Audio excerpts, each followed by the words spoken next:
2 दिवसीय कुश्ती प्रतियोगिता का आयोजन किया गया था, जिसमें 200 से अधिक कुश्ती प्रेमियों ने भाग लिया और खास तौर से आज 3 टीमों को फाइनल में कुश्ती कराई गई, जिसमें आपको बता दें गौतम बुद्ध नगर के रहने वाले दंगल के खिलाड़ी ने आज पहला स्थान उत्तर प्रदेश केसरी से सुशोभित हुआ है। यही नहीं, आपको बता दें इस दौरान जिन प्रतिभागियों ने भाग लिया था, चाहे विजेता हो या उप विजेता, सभी को उत्तर प्रदेश के मुख्यमंत्री योगी आदित्यनाथ ने अपने हाथों से सम्मानित करने का काम किया। साथ ही साथ आपको बता दें कि गोरखपुर को स्वच्छ बनाने के लिए 15 ट्रैक्टर और 2 वेंटिलेटर गाड़ियों को उन्होंने हरी झंडी दिखा करके यहाँ से रवाना किया है, ताकि गोरखपुर स्वच्छ हो सके।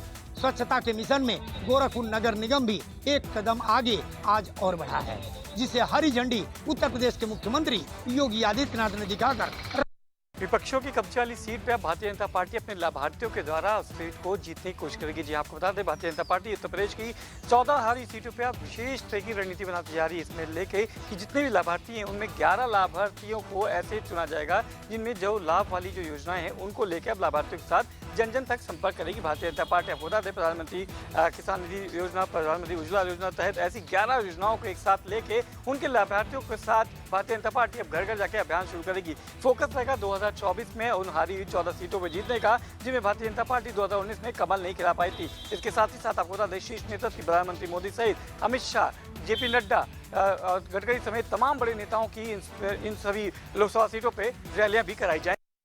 लखनऊ में आज इंदिरा गांधी प्रतिष्ठान में सुबह 11 बजे से महासम्मेलन का आयोजन किया गया था। आपको बता दें, इस सम्मेलन में ओबीसी वर्ग के जो तमाम नेता हैं उत्तर प्रदेश के, उन सबको बुलाया गया था और इस सम्मेलन में मुख्य अतिथि अखिलेश यादव थे। स्वयं प्रसाद मौर्य ने यहाँ पर संबोधन दिया। उन्होंने खास करके जो ये पूरा सम्मेलन था वो जो ओबीसी जो लोग हैं, जो पिछड़ा जाति के लोग हैं, उनके लिए था और उनके द्वारा उनके जो नेता थे जिनकी विचारधारा पर चलने की लगातार समाजवादी पार्टी बात करती है, उसको लेकर आज ये सम्मेलन किया गया, जहां पर तमाम ओबीसी वर्ग के लोगों को जो नेता है उनको बुलाया गया, जिसमें बिंद समाज, इसके अलावा शाक्य, कुशवाहा, पटेल, ये तमाम जातियों के जो नेता हैं ये सब मौजूद रहे और इनके हित में क्या कुछ किया जाए उसको लेकर आज इस सम्मेलन में बात की गई।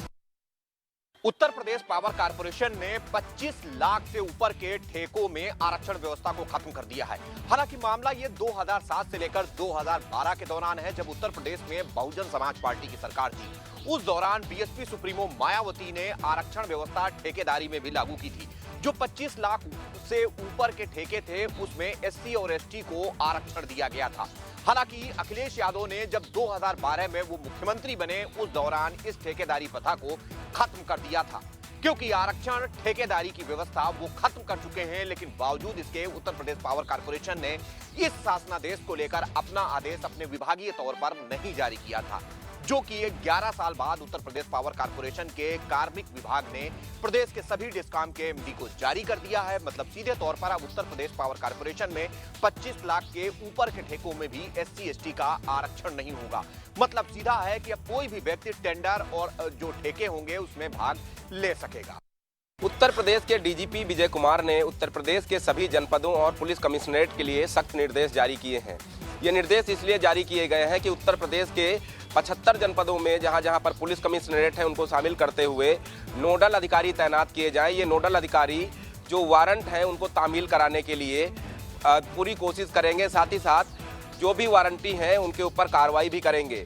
कहीं ना कहीं हाईकोर्ट के निर्देश के बाद यूपी के डीजीपी ने सख्त निर्देश जारी किए हैं।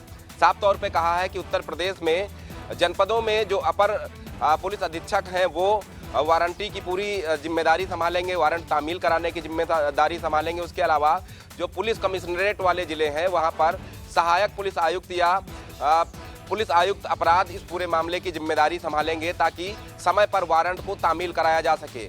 और वारंट तामील ना कराने वाले अधिकारियों के ऊपर भी सख्त कार्रवाई करने के निर्देश उत्तर प्रदेश के डीजीपी ने दिए हैं।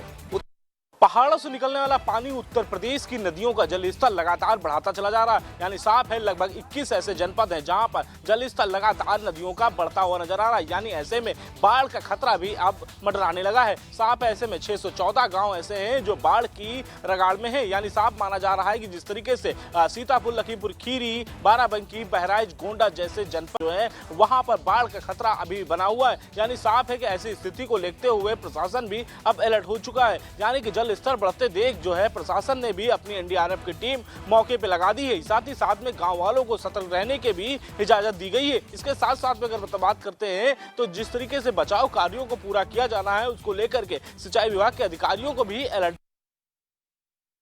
उन्नाव में पुलिस महकमे में अब भूमाफिया के ऊपर बड़ी कार्रवाई की है। आज डॉक्टर नसीम की 90 करोड़ 13 लाख रुपए की संपत्ति आज कुर्क की गई। इतना ही नहीं, गैंगस्टर और जिला बदर का ये अपराधी जिसको लेकर के जेल में हवा काट रहा है, आज उसी संपत्ति को लेकर के पुलिस महकमे ने उनकी 90 करोड़ 13 लाख की संपत्ति की मुनादी की और मुनादी के बाद इस संपत्ति को जब्त कर लिया है। इतना ही नहीं, डॉक्टर नसीम के ऊपर इस संपत्ति की में कागजों से हेरा फेरी, जमीन के कागजात को लिखा पढ़ी में गड़बड़ी करके उनको अपने नाम करा लेना और उन्हें बेच देना, इस तरह के आरोप पहले भी उनके ऊपर लगे हैं। लेकिन अब पुलिस महकमे ने इन आरोपों के चलते डॉक्टर नसीम की सारी संपत्ति कुर्क कर ली है और मुनादी करके उसके ऊपर सरकारी बोर्ड लगा दिया। सरकार की मंशा को इन दिनों लखीमपुर खीरी का सिंचाई विभाग पलीता लगा रहा है। हालात यह है कि करोड़ों का बजट कटान और बाढ़ पीड़ितों के लिए भेजा जा रहा है, लेकिन सिंचाई विभाग के अफसर उस बजट को कहां खर्च कर रहे हैं इसको तो वही जान सकते हैं। फिलहाल लखीमपुर खीरी में जो शारदा और घाघरा है उनका कटान तेजी से जारी है। लखीमपुर खीरी में शारदा और घाघरा का कहर इस तरीके से है कि हजारों हेक्टेयर जो भूमि है वो कट चुकी है। सैकड़ों एकड़ों भूमि पर लहला रही फसलें भी नदी में समा चुकी हैं। लेकिन सिंचाई विभाग के अफसर इन सब चीज़ों को नज़रअंदाज करते हुए एसी कमरों में बैठकर ऑल इज वेल का दावा कर रहे हैं। लखीमपुर खीरी की धौरारा, गोला, बलिया, निघासन आदि तहसीलों में इन दिनों भीषण कटान हो रहा है। हालात यह है कि लोगों की ज़मीनें जो हैं वो राजस्व के नक्शे से गायब हो रही हैं। किसानों द्वारा जो फसलें थी, उगाई गई थी फसलें, वो नदी के आगोश में समेटती जा रही हैं।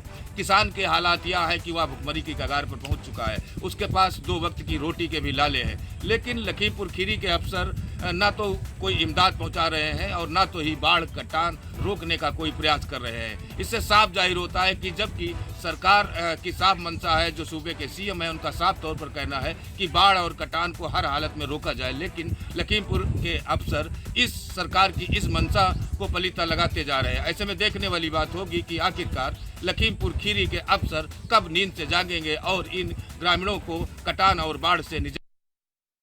मेरठ में न्यूज़ वन इंडिया की खबर का बड़ा असर देखने को मिला है। मेरठ विकास प्राधिकरण के अधिकारी 2 बड़ी कॉलोनी माफियाओं पर मेहरबान थे, लेकिन जिस वक्त न्यूज़ वन इंडिया खबर प्रमुखता से चलाता है और उसके बाद कहीं ना कहीं मेरठ विकास प्राधिकरण के वीसी अभिषेक पांडे तुरंत संज्ञान लेते हैं और उन पर कार्रवाई कराते हैं। मेरठ में अवैध कॉलोनियों के खिलाफ विशेष अभियान चल रहा है। 350 से ज़्यादा कॉलोनी अवैध हैं जिनको वीसी के द्वारा चिन्हित किया गया है और उन पर अब बुलडोजर गरजना शुरू हो चुका है। विशेष अभियान की अगर बात की जाए तो 200 से ज़्यादा अवैध कॉलोनियों पर मेरठ विकास प्राधिकरण का बुलडोजर गरज चुका है और वहीं कहीं ना कहीं 2 बड़ी कॉलोनी माफियाओं पर मेरठ विकास प्राधिकरण के अधिकारी मेहरबान थे, जिसके बाद वीसी के आदेश के बाद कहीं ना कहीं मेरठ विकास प्राधिकरण के अधिकारियों ने दोनों अवैध कॉलोनियों पर बुलडोजर गरजाने का काम किया है। देखा जाए लगातार बाबा का बुलडोजर अवैध भू माफिया हो, अवैध कॉलोनी माफिया हो या फिर अवैध कॉलोनी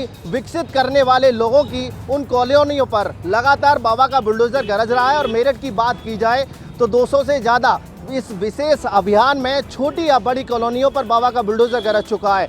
मेरठ की उदय बिहार, उदय कुंज 2 सिटी हैं जहां पर अवैध कॉलोनी काटने का बड़ा गोरख धंधा चल रहा था, जिस पर मेरठ विकास प्राधिकरण की तरफ से बड़ी कार्रवाई की गई है। बहराइच में महर्षि बालार जिला चिकित्सालय में आज उस समय अफरा तफरी मच गई जब सफाई कर्मियों ने आंदोलन शुरू कर दिया। उन्होंने प्रदर्शन कर सीएमएस कार्यालय का घेराव किया। उन्होंने मांग की कि जो संस्था है जिसके वो कर्मचारी है वो उनका शोषण कर रही है, उनसे निर्धारित समय से अधिक समय तक काम लिया जाता है, साथ ही उनकी सैलरी समय से नहीं दी जा रही है। उनकी प्रमुख मांगों में जो सुपरवाइजर को हटाए गए सुपरवाइजर को पुनः नियुक्त किए जाना और सैलरी बढ़ाए जाना प्रमुख है। इस संबंध में सीएमएस डॉक्टर एमएमएम त्रिपाठी ने बताया कि वो प्राइम कंपनी के लिए काम करते हैं, वो उसके कर्मचारी है और उनके द्वारा वो रखे गए हैं। उनका कहना है कि उनसे ओवर टाइमिंग नहीं कराई जा रही है। साथ ही उन्होंने कहा कि जो सुपरवाइजर को हटाया गया है उस सुपरवाइजर को पुनः तैनात कराया जाएगा। उन्होंने कहा कि जो सैलरी का जहां तक सवाल है, इनको टाइमली सैलरी मिलती है और टाइमली इनको वेतन दिया जाता है। अब देखना यह है कि सफाई कर्मचारियों का आंदोलन कितने दिन तक चलता है। बागपत के अंदर स्वास्थ्य विभाग ने एक अनोखी पहल चालू की है, जहां पर स्वास्थ्य विभाग द्वारा जो सरकारी हॉस्पिटल में भीड़ लगनी थी उसको ख़त्म करने के लिए एक बारकोड की सुविधा चालू की है। उस बारकोड को स्कैन करने से डॉक्टर को मिलने में आसानी पैदा होगी। जो भी मरीज को, जो इस वक्त मरीज थे जिन्हें डॉक्टर नहीं मिलते थे, अब उन्हें आसानी से डॉक्टर मिल जाएंगे, क्योंकि लगातार स्वास्थ्य विभाग के अंदर लंबी लंबी भीड़ें लगती थी। पर्ची बनाने के लिए लगातार सुबह से लेकर शाम तक एक लंबी कतार देखने को मिलती थी। वहीं पर जो टाइम पूरा होने के बाद जो मरीज रह जाते थे वे दुखी होकर वापस लौटते थे। लेकिन अब स्वास्थ्य विभाग ने एक अनोखी पहल चालू की है, एक बारकोड चालू किया है, जिसे स्कैन करने पर अब जो डॉक्टर हैं उनको मिलने के लिए एक सुविधा। सेना में नौकरी लगवाने के नाम पर युवक युवतियों से ठगी करने वाले 2 जालसाजों को पुलिस ने गिरफ्तार किया है। उनके पास से कई फर्जी दस्तावेज भी बरामद हुए हैं। दोनों के खिलाफ मामला दर्ज कर पुलिस जेल भेज रही है। आपको बताते चले कि 3 लड़कियों को नौकरी लगवाने के नाम पर लाखों रुपए ऐंठने की शिकायत स्वरूप नगर पुलिस को मिली थी, जिसके बाद पुलिस ने जब अपना जाल बिछाया तो उसमें 2 युवक पकड़े गए, जिसमें एक हिमांशु जो खुद को सेना में मेजर तो कुलदीप सेना में कैप्टन बताता था। वह लोग अब तक 300 से 350 युवक युवतियों को शिकार बना चुके हैं और लाखों रुपए ऐंठ चुके हैं। लगातार जब पुलिस को शिकायत मिली तो उन्होंने दोनों गिरफ्तार किया, जिसके बाद से उन पर कानूनी कार्रवाई की जा रही है। आपको बताते चलें कि दोनों से जानकारी जुटाई जा रही है, उनके इस नेटवर्क को खंगालने का काम किया जा रहा है कि आखिर इस नेटवर्क में कौन कौन लोग शामिल हैं और कितने और लोगों को शिकार बनाया गया है। इसमें कानपुर के लोग हैं या आसपास जिले या पूरे उत्तर प्रदेश में लोगों को शिकार बनाया गया है। इस पूरे मामले को लेकर डीसीपी सेंट्रल प्रमोद कुमार ने बताया कि उनके पास शिकायत आई थी कि कुछ लोग सेना में नौकरी लगवाने के नाम पर लोगों से ठगी कर रहे हैं और लाखों रुपए का वसूली कर रहे हैं। उसके बाद उन्हें फर्जी तरीके से ज्वाइनिंग लेटर देकर उनको ज्वाइन करा देते हैं और जब वो वहाँ ज्वाइन करने पहुँचते तो उनको असलियत की जानकारी होती, तब तक ये जाल सब चंपत हो जाते थे। इन शिकायतों के बाद एक टीम बनाई गई, टीम बनाकर कार्रवाई करने के बाद इन जालसाजों को पकड़ा गया है। अब इनके नेटवर्क में और कितने लोग हैं उनको भी पकड़ने का कार्य किया। सीतापुर के रामपुर मथुरा में कल एक बड़ा हादसा हुआ। 3 चोर एक प्रधान के घर चोरी करने जब घुसे तो लोगों ने उनको पकड़ लिया। चोरों की बीच राह बहुत पिटाई की गई। उसमें एक चोर गंभीर रूप से घायल हो गया, 2 और चोरों को भी चोटें आईं, जिसका इलाज के दरमियान आज उसकी जिला अस्पताल में मौत हो जाती है। भीड़ तंत्र की इस कार्रवाई से एक बार फिर सीतापुर का पुलिस प्रशासन कटघरे में है कि आखिर लगातार ये घटना होती रही। काफ़ी देर तक लोग चोरों की सरेआम पिटाई करते रहे, लेकिन पुलिस क्या कर रही थी? आखिर पुलिस ने इस पूरे मामले में मौके पर ही कार्रवाई क्यों नहीं की? वहीं दूसरी तरफ चोरों के पर भी इस लोगों की कार्रवाई के वास्ते मौके पर पुलिस ने भारी मात्रा में वहाँ पर फोर्स तैनात कर दी है और लगातार छापेमारी जारी है कि वो कौन लोग थे जिनके साथ ये कानून हाथ में लेने का काम किया और उसमें एक चोर की मौत हो गई। सड़क हादसे में 2 लोग गंभीर रूप से हुए घायल और वहीं स्थानीय लोगों ने दोनों घायलों को पहुंचाया सामुदायिक स्वास्थ्य केंद्र, जहां पर चल रहा है उनका इलाज। जी हां, हम आपको बता दें ये पूरा मामला शुक्ल बाजार थाना क्षेत्र के कुंदनपुर चौराहे के पास का है, जहां पर अपने ननिहाल जा रहे बाइक सवार नीलगाय से टकरा गए और नीलगाय से टकराने के बाद बाइक सवार 2 लोग गंभीर रूप से घायल हो गए। वहीं आसपास के लोग इकट्ठा हो गए और दोनों घायलों को पास में ही एक निजी अस्पताल में भर्ती करवाया, जहां पर दोनों युवकों का इलाज चल रहा है।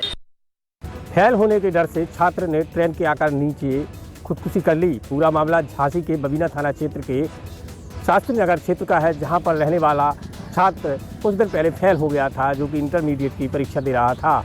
जिसके बाद उसकी अभी परीक्षा होने थी, जिसको लेकर वह परेशान रहता था। वहीं आज दोपहर लगभग 11 से 12 बजे के बीच बबीना के पास से शब्दिक इस ट्रेन के नीचे आकर उस छात्र ने अपनी जान दे दी। वहीं पूरे मामले की खबर जब परिजनों को लगी तो परिजन मौके पर पहुंचे और पुलिस भी मौके पर पहुंची है। पुलिस ने कार्रवाई करते हुए सबको कब्जे में लिया है और परिजनों का रो रो कर बुरा हाल है। वहीं युवक की मौत के बाद अब यह जानकारी की जा रही है कि युवक ने खुदकुशी की है या फिर वह किसी हादसे का शिकार हो गया था। वहीं होनहार छात्र के जाने के बाद परिवार पर बिजनौर शहर में लगातार पूरे शहर में कहीं ना कहीं कोतवाली देहात, रहड़, अफजलगढ़ या कोई भी वन विभाग या जंगली इलाका हुआ महागुलदार का कहर जारी है। जी हां, आपको बताते चलें, काफी महीनों के प्रयास के बाद वन विभाग को एक गुलदार पिंजरे में फंसकर मिल ही गया। लेकिन इस गुलदार को नरभक्षी नहीं कह सकते, क्योंकि अभी तक इस गुलदार की पुष्टि नहीं हुई। फिलहाल प्रशासन द्वारा जो जानकारी मिली है, उससे जानकारी में ये ज्ञात हुआ है कि इस गुलदार को अब उम्र कैद सजा मिली है। उम्र कैद सजा ये है कि अब गुलदार चिड़ियाघर में जिंदगी भर रहेगा। इसको ये सजा इस वजह से मिली है, बताया जा रहा है कि इसने एक लड़की के ऊपर अटैक कर मौत के घाट उतारा था। फिलहाल अभी तक इस बात की भी पुष्टि नहीं हुई है कि यही वो गुलदार है, लेकिन रहड़ क्षेत्र में नजदीक होने के कारण और ये भयंकर दिख रहा है वीडियो में किस प्रकार अटैक कर रहा है पिंजरे के अंदर, उससे अनुमान लगाया गया है कि शायद ये गुलदार वही हो। फिलहाल अगर बात की जाए बिजनौर में, तो 13 मौतें गुलदार के अटैक से हो चुकी हैं और 2 दर्जन से लोग अधिक घायल अब तक गुलदार के अटैक से हो चुके हैं। लगातार शासन से प्रशासन पूरा प्रयास कर रहा है किसी तरीके से गुलदार के आतंक से निजात दिलाई जाए। फिलहाल बिजनौर प्रशासन का कहना है पूरी सख्ती से हम कार्य कर रहे हैं और हम लोगों को समझा भी रहे हैं किस प्रकार जंगल में जाएं और किस तरीके से काम करें। उसके लिए हमने कंप्लेंट भी। एक तरफ बरेली में लगातार बंदरों का कहर जारी है, वहीं एक आपको बताएं ताज़ा मामला शहर कोतवाली क्षेत्र के बिहारीपुर का है, जहां पर बंदर के हमले से तीसरी मंजिल से गिरकर एक व्यक्ति घायल हो गया। वहीं उपचार दौरान उसकी मौत हो गई। बता दें पूरा मामला शहर कोतवाली क्षेत्र का है, जहां पर कोलकाता का रहने वाला व्यक्ति बरेली में आकर सुनार का काम करता था। सराफे का काम करने वाला व्यक्ति जो कि तीसरी मंजिल छत पे टहल रहा था, अचानक बंदे ने उस पर हमला कर दिया। बंदर के हमला करने के बाद वह तीसरी मंजिल से नीचे गिर गया। नीचे गिरने के बाद घायल अवस्था में उसे भर्ती कराया गया। वहीं उपचार दौरान उसने दम तोड़ दिया। सूचना मुझे पुलिस ने सबको कब्जे में लेकर पंचनामा पर पोस्टमार्टम के लिए भेज दिया है और पुलिस पूरे मामले की जांच पड़ताल जुट गई है। एक तरफ बरेली में लगातार संभल में खड़े हैं। दरअसल आपको बताते हैं कि लगातार वायरल बुखार और डेंगू का असर लगातार दिखाई दे रहा है। जिस तरह से लगातार संभल में हम जिला अस्पताल में मौजूद हैं, यहाँ पर सुबह से ही लंबी लंबी कतारें लगना शुरू हो जाती है। देखिए फिलहाल जिस तरह से देखा गया है कि चुनावी के बिचौली गांव में जिस तरह से डेंगू का असर दिखाई दे रहा है, वहाँ पर करीब 2000 से ज्यादा एक 2 गाँव के मरीज वहाँ पर पड़े हैं। लगातार वहाँ पर स्वास्थ्य की टीम जा रही है। बताया जा रहा है कि इस बीच वहाँ पर 3 लोगों की मौत भी हो चुकी है। लेकिन जिस तरह से स्वास्थ्य विभाग की बात की जाए, अगर जो देहात में जो स्वास्थ्य विभाग की टीम है वो लापरवाही की नजर तस्वीर आ रही है। वहाँ पर जो मजबूर होकर लोग अपने जहाँ पर भीड़ भाड़ की देखें तो वहाँ झोलाछाप डॉक्टरों से इलाज कराने पर मजबूर है। गाँव के अंदर पेड़ से लटकी हुई बोतलें नजर आ रही है, जहाँ पर वो ड्रिप लगवा रहे हैं पेड़ के नीचे और चारपाई पर लेटकर मरीज अपनी वहाँ अपना इलाज चल रहा है। एक तस्वीर जो है वो बहुत ही दयनीय है। जिला अस्पताल में जो कुछ लोग ऐसे हैं जो प्राइवेट कर्मचारी है, वो लगातार सेल लगा रहे हैं और जो मरीज हैं उन लोगों से 1500 रुपए से 500 रुपए तक वसूली की जा रही है। फिलहाल सीएमएस कहते हैं कि हम लोग जांच करेंगे और जांच करने के बाद वो पल्ला झाड़ देते हैं। लेकिन ऐसे लोगों का जो गरीब लोग विश्वास कर अस्पताल पहुंचते हैं और अस्पताल में उनको लूट मार की जा रही है, लगातार उनकी जेबें आगामी लोकसभा चुनाव को लेकर जहां सभी पार्टियों ने अपनी कमर कस ली है, वहीं अब समाजवादी पार्टी भी पूर्ण जोर शोर से मैदान में उतर चुकी है। उसी के तहत लोहिया वाहिनी के अध्यक्ष प्रतापगढ़ से साइकिल यात्रा लेकर लालगंज होते हुए गुरबख्शगंज पहुंचे, जहां पर हरचंदपुर विधायक राहुल लोधी ने अपने सैकड़ों साथियों के साथ रैली में हिस्सा लेते हुए बछनावा तक रैली निकाली और अपनी सरकार की प्रशंसा करते हुए कहीं न कहीं से समाजवादी पार्टी के समय जो योजनाएं चल रही थी, जिस पर भारतीय जनता पार्टी इन्हें उन योजनाओं को बंद कर दिया, जिसको लेकर लोकसभा चुनाव में कहीं न कहीं से समाजवादी पार्टी की जीत दर्ज कराने के लिए लोगों से आह्वान जरूर किया है। फिलहाल अब देखना ये होगा कि आगामी लोकसभा चुनाव में तस्वीरें क्या होती हैं, ये तो देखने वाली बात होगी। आगामी हमीरपुर जिले में बीते शुक्रवार को सदर कोतवाली क्षेत्र के चंदौकी मोड़ के पास कानपुर सागर हाईवे किनारे राम प्रताप के शव के मामले में पुलिस ने खुलासा किया है। सेना से रिटायरमेंट होने के बाद पिता के निधन के बाद पेंशन व अन्य जो सुविधा मिलने वाली थी, उन रुपयों के बंटवारे को लेकर के दोनों भाइयों में विवाद हो गया था। इसके चलते मृतक के छोटे भाई ने अपने साथी के साथ मिलकर के बड़े भाई की गोली मार करके हत्या कर दी। इसके बाद घटना को मार्ग दुर्घटना दिखाने का प्रयास भी किया। पुलिस ने आरोपियों को गिरफ्तार कर हत्या में प्रयोग हुए तमंचा को बरामद करके जेल भेजने की कार्रवाई कर दी है। मृतक की पत्नी वंदना ने थाने पहुंच करके देवर विजय यादव उसके साथी कुलदीप वर्मा पर पति की हत्या करने की तहरीर भी दी गई थी। पोस्टमार्टम रिपोर्ट में गोली लगने की पुष्टि भी हुई थी। अन्य साक्ष्यों के आधार पर पुलिस ने दोनों आरोपियों को गिरफ्तार करके जेल भेज दिया है। हमीरपुर जिले में बस्ती जिले में दबंगों के हौसले बुलंद हैं। वहीं गर्भवती महिला को दबंगों ने जमकर मारा पीटा। कि मारपीट के दौरान गर्भवती महिला का गर्भपात हो गया। वहीं सोनहा पुलिस की मानवता शर्मसार होती दिख रही है। सोनहा पुलिस गर्भवती महिला को थाने से खदेड़ दी। वहीं महिला न्याय के लिए अब दर की ठोकरें खा रही हैं। वह सोनहा थाना क्षेत्र के सुमन देवी पत्नी अरुण कुमार निवासी परसा खुद की रहने वाली है, जो पुलिस अधीक्षक को प्रार्थना पत्र दी, लेकिन वहां भी उसकी सुनवाई नहीं हो पाई।